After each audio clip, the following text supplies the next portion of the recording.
Good afternoon, everyone. Thank you for spending your valuable time with the Adapt 2030 channel. Here's what $1 trillion looks like. Paper. Seems like gold buyers are on a binge, moving over from the paper to the clunky metal, 55-year highs. FDIC warning, brink of financial insolvency, bottom right. That is spiking. Probably has something to do with Europe's $1 trillion energy crisis and the de-industrialization of Europe. Dutch cities banning petrol and diesel delivery vehicles. Europe's back to firewood again, agrarian society style. Look at the mineral producers across the planet and moving over to the BRICS currency. How will that be traded? Optical illusions. This is the true scale of the continents on our planet. And welcome to 2023. It's going to be a good one if you frame your mind correctly.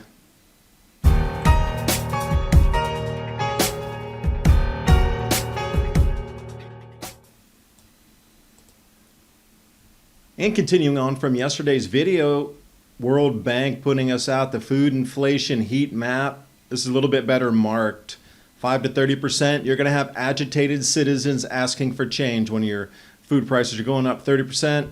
But the purples is what you're going to be looking for civil unrest first. Anything above 30%, 100%, that does upset the balance of the economy, and all the money made goes into food, and that gets more expensive in getting that feedback loop. So look to these countries in purple first. And Argentina, wow, they're a major grain supplier. So if that's disrupted, then more gets disrupted, and that chain continues as well. Now, speaking of disruptions, shrinkflation, this is a word for this, where you get less by paying the same. Top 88 sheets, and you'll see the size there, 20.6 centimeters by 20.2 centimeters. And if we go to the bottom, we'll see that you only get 72 sheets this time. 21.5 centimeters by 19.3 centimeters. They changed the size and the number, but you're probably paying the same price or even higher because of inflation. That's called shrinkflation. Perfect example. Now let's stay over on the paper, because this is what makes the world go round. Paper, top left, $100. And if you stack those, that's what $10,000 looks like, just that one little stack. Now move 100 of those stacks together and you get $1 million. Put 100 of those stacks together, 100 million, top right.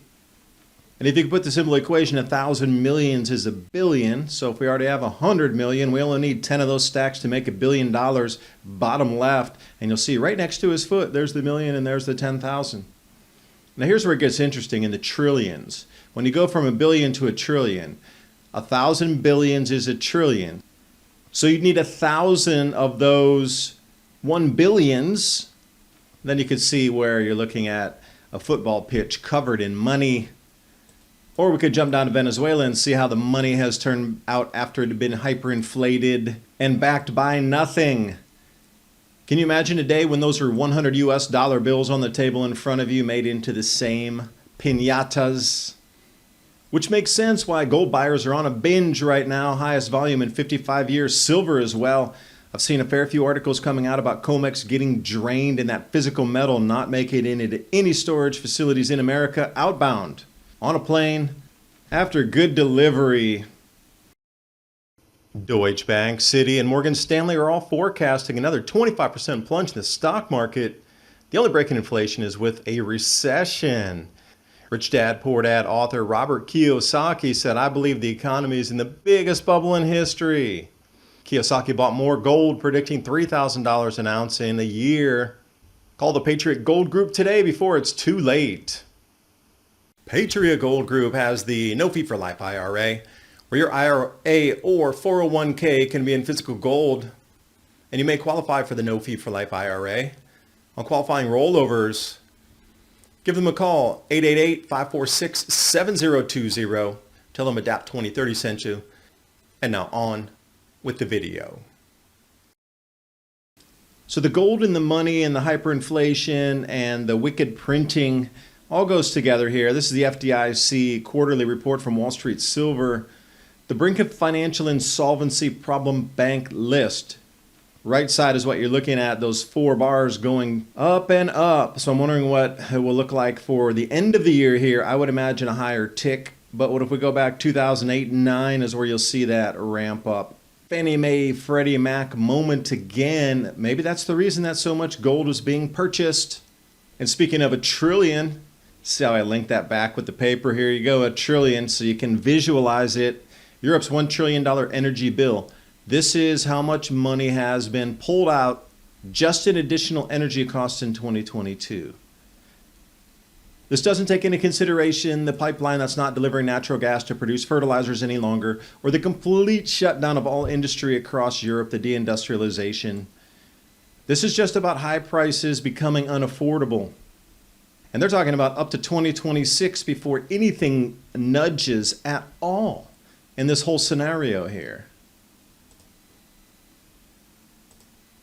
Which is downright scary, because you got to think about, they've made the choice in Europe to funnel heat into the homes of citizens so they can cook their food and stay warm during the winter, or choose to allow industry to continue to function. As we see and sit today at the end of 2022, chemical fertilizer facilities closed. Anything chemical closed. Any kind of steel or metals smelting closed. So as you look, the deindustrialization is near completion, but the problem is 40% of the world's fertilizer came from that same continent. That won't be out on the world market this year. So again, we're going to look at declining crop yields because the fertilizer input's not there. It was already lean last year with shortages down 20% globally. So if we were going to do just simple math, 20% last year global fertilizer disruption, plus this year coming into planting season 2023 Northern Hemisphere, add another 40% because of the disruption across Europe, and then we start to get into some serious numbers of very significant crop declines coming into this year without a summer because of the Hunga Tonga eruption and water vapor emissions in the beginning of 2022, which very few people are talking about, but it'll be the main driver, the main catalyst that you'll see for disruptions in the food supply. Money has moved. $13.5 trillion has moved. It hasn't disappeared. There was no gigantic cataclysmic one event. It was a simple drip feed, 365 days of the year, slow but steady. The boiling frog, you didn't even notice, except everything else declined in value. Businesses closed, 401k shrunk, stock prices down, homes confiscated, repossessed, and wait a minute, metals nearly remain the same. How's that possible? Until the decoupling comes with the BRICS currency. Oh, by the way, Russia issued its first gold-backed issued denominated notes as of today. Game on. BRICS, they're running with the gold-backed currency. You can see the end of the dollar in near sight at the end of the finish line, just right over there by the camera. We're so close. I believe 2023 will be the year that the transition moves from petrodollar into BRICS denominated currency, and all the hyperinflated money that we put across the planet is going to come tidal waving home in terms of hyperinflation. Because wherever you look across the planet, it doesn't matter if it's Europe or the United States, or Bank of Japan's doing the same thing. They're buying their own debt, which is not a good sign when nobody out on the international market wants to buy your offer, so you have to buy it yourself to make the appearance that somebody bought the debt and didn't leave it on the table and walked away. So there's a serious problem there. And if we look at the St. Louis Fed putting out the M1 money stock, that's physical money, like that $1 trillion that I showed you in the image infographic earlier, straight up. The value of our dollar decreases by the minute. The value of the gold associated with that continues to increase in its want and need across other continents on our beautiful blue planet. So it is time to take a quick deep breath. Date trees in the sunset. I guess it's all how you frame this next year coming in. What do you see? Because if we do look at Europe, the Global New Mobility Coalition is in.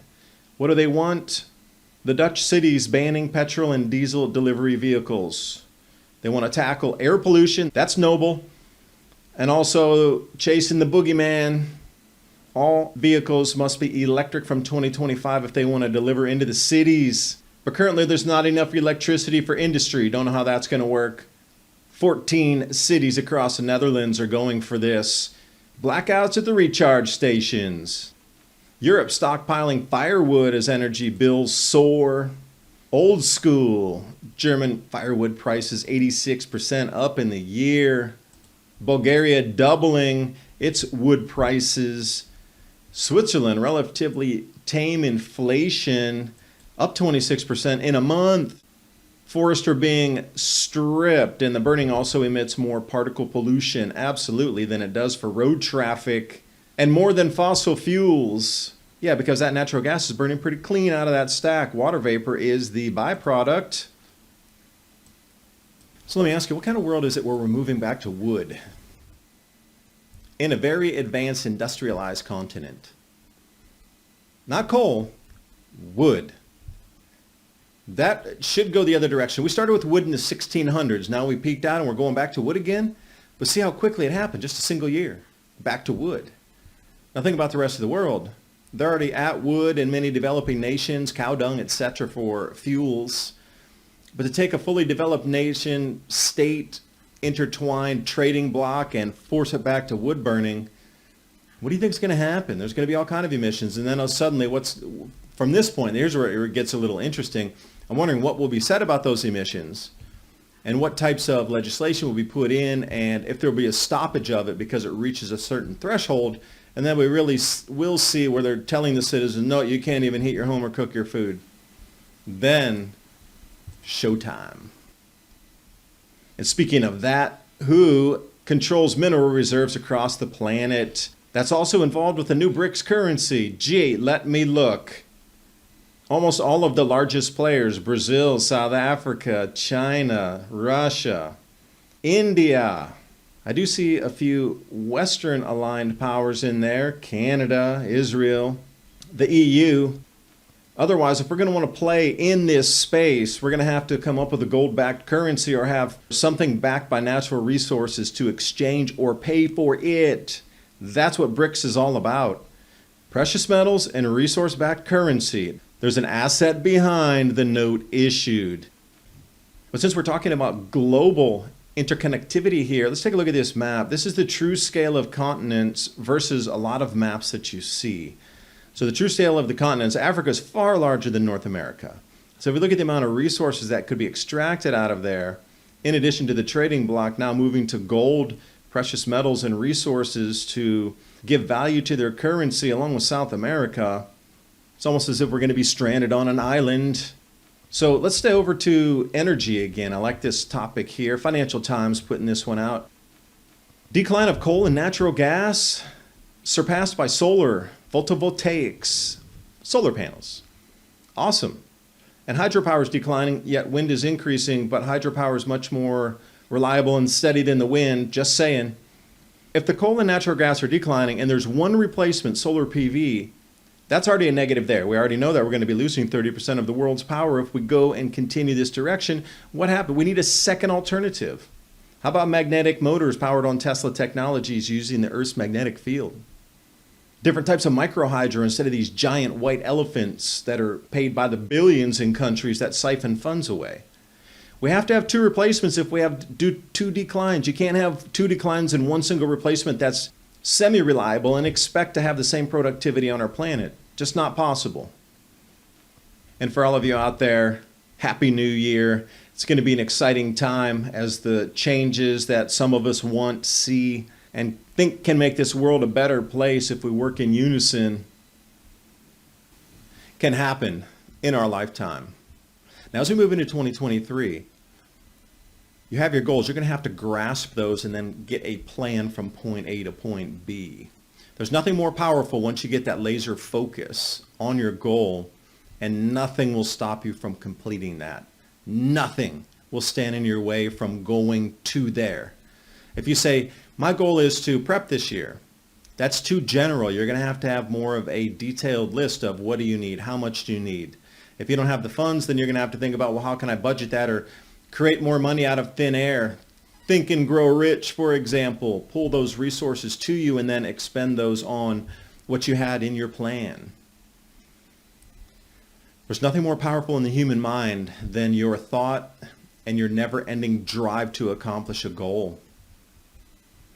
This is a game changer in what the human psyche can accomplish, and one of the most dangerous things for those ruling over us. If we ever come into a unified force and understand that and all focus on one goal and will not stop until we achieve that goal, then the world, as you know, will change in an instant.